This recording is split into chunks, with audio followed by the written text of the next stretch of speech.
안녕하세요. 드라마를 톱파보는 잼잼 리뷰입니다. 넷플릭스 드라마 참교육의 원작인 동명의 웹툰은 112화를 기점으로 시즌1이 종료된 후 250화 가까이 연재되고 있는데요. 시즌2는 새로운 빌런들의 등장과 함께 더욱 통쾌한 참교육이 펼쳐지는 한편 교권국이 점점 더 강력한 권력을 갖게 되면서 과연 정의는 어디까지 허용될 수 있는가라는 질문을 던지고 있습니다. 그래서 이번 영상에서는 참교육 시즌2의 줄거리를 보실 수 있도록 정리해봤는데요. 당연히 웹툰으로 직접 보시는 게 훨씬 더 재미있으니 이 영상으로는 간만 봐주세요. 그럼 바로 시작합니다.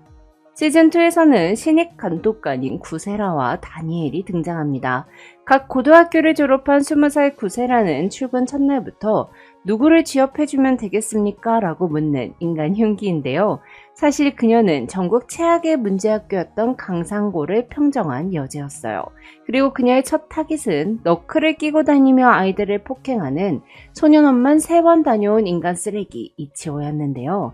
애들은 애들에게 밟혀야 약발이 제일 잘 먹힌다고 판단한 구세라는 학생으로 잠입해 이치오를 공개적으로 박살내고 그가 학생들에게 했던 삥뜯기와 모욕을 그대로 돌려줍니다.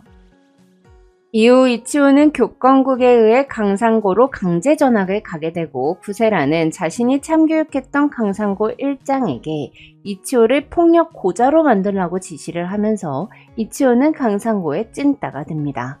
한편 다니엘은 미국에서 가장 악명 높은 슬럼가에서 자란 인물로 어린 시절 가정폭력범인 아버지를 총으로 쐈으나 상황이 참작되어 정당방위로 인정받았던 인물인데요. 어린 시절부터 인간의 악의를 누구보다 가까이에서 봐왔던 다니엘은 의외로 비폭력주의자예요.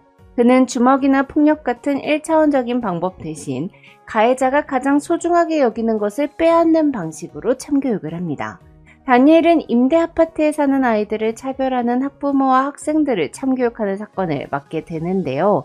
임대동 주민만 놀이터 이용을 못하게 하고 임대동 주민을 분양동으로 넘어오지 못하게 펜스까지 설치하는 충격적인 차별이 벌어지죠. 특히 제국인은 부모에게 배운 대로 임대동 아이들을 무시하고 비하하고 있었습니다. 이에 다니엘은 제국이를 임대동 아이들만 다니는 학교로 전학을 보내버립니다. 전학 첫날부터 차별적인 언어를 쏟아내는 제국이. 하지만 그곳 아이들은 대부분 차별을 겪어본 적조차 없었기에 제국이의 비하 발언이 왜 문제인지조차 이해하지 못했고 제국이 역시 그런 친구들과 어울리며 조금씩 편견을 내려놓게 되죠. 결국 차별은 아이들의 본성이 아니라 어른들이 가르친 것임을 보여준 셈인데요. 반면 제국 엄마는 무리하게 대출을 받아 아파트를 장만한 이른바 영끌족이었습니다. 매달 대출 이자를 감당하느라 허덕이던 그녀는 집값 하락을 무엇보다 두려워했고 그래서 임대동 주민들을 집값을 떨어뜨리는 주범이라며 노골적으로 차별을 했는데요. 하지만 다니엘이 아파트 갑질 실태를 언론에 폭로하면서 집값이 하락하자 결국 대출 이자를 감당하지 못해 사채까지 손을 내게 되고 끝내 집이 경매에 넘어가며 자신이 멸시하던 사람들과 같은 처지로 추락하고 맙니다. 세 번째 참교육 대상은 기간제 교사를 괴롭히던 학생들과 이를 방관한 학교였습니다. 학생들은 기간제 교사를 교실에 가두고 폭언과 폭행을 일삼았지만 가해 학생들은 처벌받지 않았고 피해 교사만 계약 연장 없이 학교를 떠나야 했죠. 이에 이만님은 직접 기간제 교사로 잠입해 증거를 확보합니다. 하지만 교권국이 학생을 처벌한다고 해도 학교가 기간제 교사를 잘라버리면 오히려 교권국의 도움이 피해자의 생계를 끊어버리는 꼴이 되고 말았어요. 그런데 교장이 기간제 교사의 목줄을 쥐고 있다면 교장의 목줄은 교육부 장관 최상국이 쥐고 있는 거잖아요. 이에 최상국은 교장에게 목이 잘리고 싶지 않다면 기간제 교사 교권 침해 실태를 전면 조사하라며 학교를 압박했고 그 결과 시시하며 덮어왔던 기간제 교사 탄압 실태가 모조리 드러납니다. 결국 학생들뿐 아니라 학교 측의 책임까지 밝혀졌고 가해 학생은 퇴학 처분을 받고 교사 폭행 혐의로 형사조사까지 받게 되죠. 결국 약자에게 권력을 휘두르던 학생과 교사들을 교권국이 더 큰 권력으로 참교육한 건데요. 네 번째 참교육 대상은 교권국 자체를 무너뜨리려는 교권국 조직이 챌린지, 일명 교조체리였습니다. 어느 날부터 교권국 감독관들의 차량이 파손되고 이만님의 딥페이크 영상까지 SNS에 퍼지기 시작했는데요. 심지어 교권국을 공격하면 현상금을 주겠다는 글이 SNS에 게시되고 교권국에 신고했던 학폭 피해자들까지 보복 폭행의 대상이 됩니다. 그 결과 학생들 사이에서는 교권국에 신고하면 교조체에 타깃이 된다는 공포가 퍼졌고, 이에 하루에도 수십 건씩 올라오던 교권국의 제보가 뚝 끊길 정도로 교권국은 존폐 위기에 몰리게 되죠. 처음에는 단순히 교권국에게 참교육을 당한 가해 학생들의 보복인 줄 알았어요. 하지만 이 모든 일의 배후에는 전국 소년폭력 조직 GY가 있었습니다. 참고로 드라마에서는 최가윤을 죽인 조규철이 가석방됐다가 다시 감옥에 수감됐지만 원작 웹툰에서는 계속 감옥에 있으면서 바깥 조직을 조종하고 있는데요. GY 역시 최가윤을 살해한 조규철이 감옥 안에서 만든 조직으로 참모들을 이용해 교권국에 대한 복수를 이어가고 있었어요. 하지만 나아지는 일부러 당해주는 척 놈들을 끌어낸 뒤 교조체의 주도자들과 GY 조직원들을 한꺼번에 쓸어버리며 역으로 참교육을 선사합니다. 결국 교권국을 조직했다고 시작한 챌린지였지만 진짜 조져진 건 GY 쪽이 된 거죠. 5번째 에피소드는 참교육 시즌2에서 제가 가장 좋아하는 피해자를 2번 죽인 사회와 시스템을 참교육한 이윤주 사건인데요. 고등학생 이윤주는 학교폭력에 시달리다가 스스로 목숨을 끊었고, 윤주 엄마 김영씨는 딸이 남긴 휴대폰을 통해서야 그 사실을 알게 됩니다.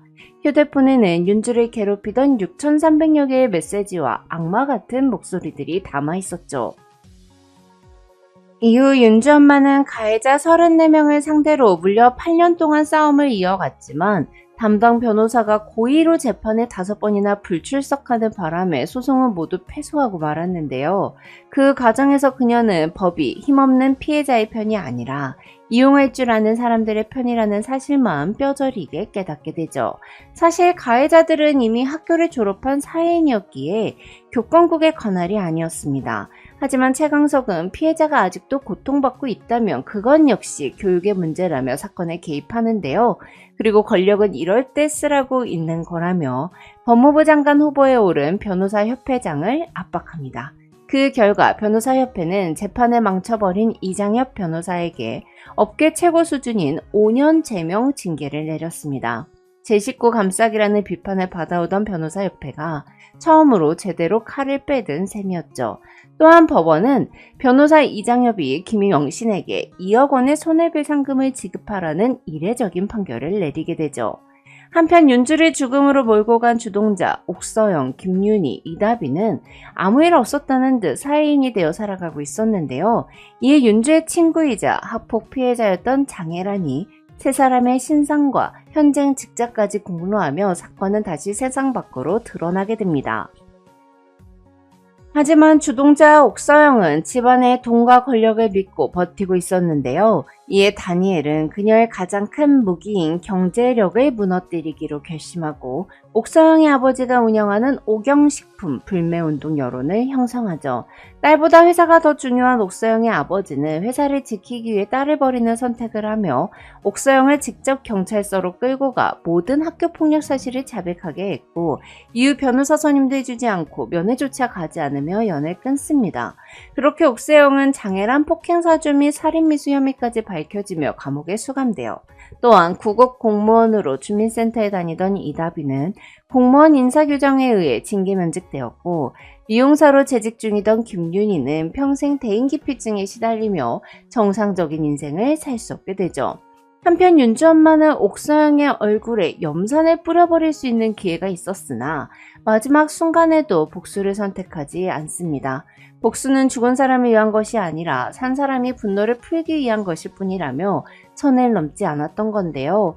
그리고 그 모습을 지켜본 다니엘은 어린 시절 아버지에게 총을 겨눴던 자신이 평생 찾지 못했던 답을 마침내 깨닫게 됩니다.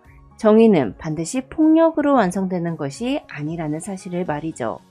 6번째 에피소드는 사적 제재의 위험성을 다룬 교권국 사칭 사건입니다. 어느 날 자신의 교권국 이중대라고 부르는 송환솔이 등장하는데요. 학폭 피해자였던 그는 학교 폭력으로 심각한 화상을 입은 뒤 더 이상 당하지 않기 위해 격투기를 배웠고 이후 직접 가해자들을 응징하기 시작했어요. 이후 교권국을 알게 된 송환솔은 자신 역시 교권국과 같은 일을 하고 있다고 생각했고 피해자들의 제보를 받아 학폭 가해자들을 찾아가 무차별적으로 참교육하기 시작하죠. 교권국보다 훨씬 빠르고 강력하게 움직이다 보니 실제로 도움을 받은 피해자들은 학교도 선생님도 교권국도 우리를 외면했지만 저 사람만은 우리를 도와줬다며 송환솔을 영웅처럼 여기기 시작하는데요. 심지어 피해자들은 공적기관이 제 역할을 못하기 때문에 사적 제재가 생기는 것이라며 송환솔을 감쌉니다. 결국 송환솔은 대중의 폭발적인 지지를 받게 되고 언론마저 교권국이나 이중대나 다를 게 없다며 교권국을 비판하기 시작해요. 하지만 이내 충격적인 진실이 드러났는데요. 송환솔이 응징한 54명 중 7명은 가해자가 아니라 피해자였던 거죠. 그는 거짓 제보와 보복 의뢰를 제대로 검증하지 않은 채 사람들을 응징했고 그 결과 무고한 피해자들까지 또 다른 피해를 입게 된 거였는데요. 처음에 송환솔은 분명히 피해자를 돕고 싶었던 사람이었습니다. 하지만 가해자들이 자신의 힘을 두려워하며 무너지는 모습을 볼 때마다 그는 점점 폭력 자체에서 쾌감을 느끼기 시작했어요. 피해자를 구하겠다던 사람이 어느 순간 타인을 짓밟는 쾌감에 취해버린 거죠. 결국 참교육은 이 에피소드를 통해 아무리 선한 의도로 시작했더라도 힘에는 반드시 견제와 검증이 필요하다고 말합니다. 진짜 가해자를 놓치는 한이 있더라도 억울한 피해자는 절대 만들어선 안 되니까요. 한편 시즌1을 다룬 드라마 참교육에서 교권국을 반대한 사람이 황기태 의원이었다면 시즌2에서는 청소년 인권 변호사 이준빈이 교권국을 반대하는데요. 하지만 두 사람의 차이가 있다면 황기태가 정치적인 목적을 위해 교권국을 공격했지만 이준빈은 진심으로 교권국의 방식에 의문을 품고 있다는 거예요. 이준빈은 소년 범죄의 상당수가 가정환경과 사회적 문제에서 비롯된다고 믿었습니다. 그렇게 청소년들은 처벌보다 기회를 받아야 하며 가해자 또한 사회가 함께 책임져야 할 대상이라고 생각했죠. 그래서 그는 언론을 통해 끊임없이 교권국을 비판합니다. 존재 자체가 위헌에 가까울 정도로 초법적인 권한을 가진 조직이 피해자와 가해자를 단순한 이분법으로 나누고 대중의 분노를 대신 풀어주는 복수 대행 업체처럼 보였기 때문이죠. 사실 이준빈 역시 경찰서와 소년분류심사원을 제집 드나들든 했던 불량 학생이었는데요. 하지만 피해자의 아버지이자 소년과 경찰이었던 박경필이 이준빈을 포기하지 않은 끝에 그의 인생은 완전히 달라질 수 있었던 거예요. 그래서 그는 끝까지 믿었습니다. 가해자는 태어나는 것이 아니라 만들어지는 것이며 누군가 손을 내밀어 준다면 바뀔 수 있는 아이들도 분명 존재한다고 말이죠. 하지만 나아지는 이준빈의 말을 쉽게 받아들이지 못했습니다. 조규철처럼 기회를 줘도 끝까지 변하지 않는 악마들을 너무 많이 봤기 때문인데요. 하지만 나아지는 이준빈이 돌보던 청소년 범죄자들 중 일부가 정말 달라져가는 모습을 보게 됩니다. 그리고 나아지는 비로소 변하지 않는 악마도 있지만 반대로 누군가의 도움과 관심 속에서 충분히 달라질 수 있는 아이들도 존재한다는 사실을 인정하게 되죠. 그렇게 그는 자신과 이준빈이 처벌과 교화, 서로 다른 역할을 맡고 있을 뿐 추구하는 방향은 같을 수도 있다는 결론에 도달하는데요. 그렇게 참교육 시즌2는 피해자를 지키기 위해 잘못에 책임을 묻는 사람도 필요하지만 변화의 가능성을 포기하지 않고 이들이 다시 사회의 구성원으로 살아갈 수 있도록 돕는 사람도 필요하다고 말합니다. 지금까지 잼잼 리뷰였습니다. 감사합니다.